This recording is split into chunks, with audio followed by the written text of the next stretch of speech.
বিশ্বের বিভিন্ন দেশের ওপর যুক্তরাষ্ট্রের আরোপিত শুল্ক আগামী ৩ মাসের জন্য স্থগিত করা হলেও এই তালিকা থেকে বাদ পড়েছে চীন।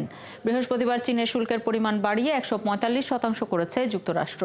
হোয়াইট হাউস এই তথ্য জানিয়েছে। হোয়াইট হাউসের এক নথিতে দেখা গেছে চীনের ওপর ওয়াশিংটন শুল্ক বাড়িয়ে একেবারে ১৪৫% করেছে।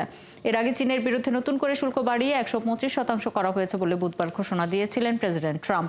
প্রথম দফায় ১২৫% করা হলেও হোয়াইট হাউসের নথিতে চীনা পণ্যের মার্কিন আমদানির ওপর পূর্বের আরোপিত অতিরিক্ত আরো 20% জুড়ে দিয়েছে। এর ফলে চীনের উপর যুক্তরাষ্ট্রের শুল্ক আরোপের হার ১৪৫% পৌঁছেছে। এদিকে চীনের বাণিজ্য মন্ত্রণালয়ের একজন মুখপাত্র জানিয়েছেন, ট্রাম্প যদি তার এই অপমানজনক শুল্ক নীতি জারি রাখেন তাহলে চীনও শেষ পর্যন্ত লড়াই করবে।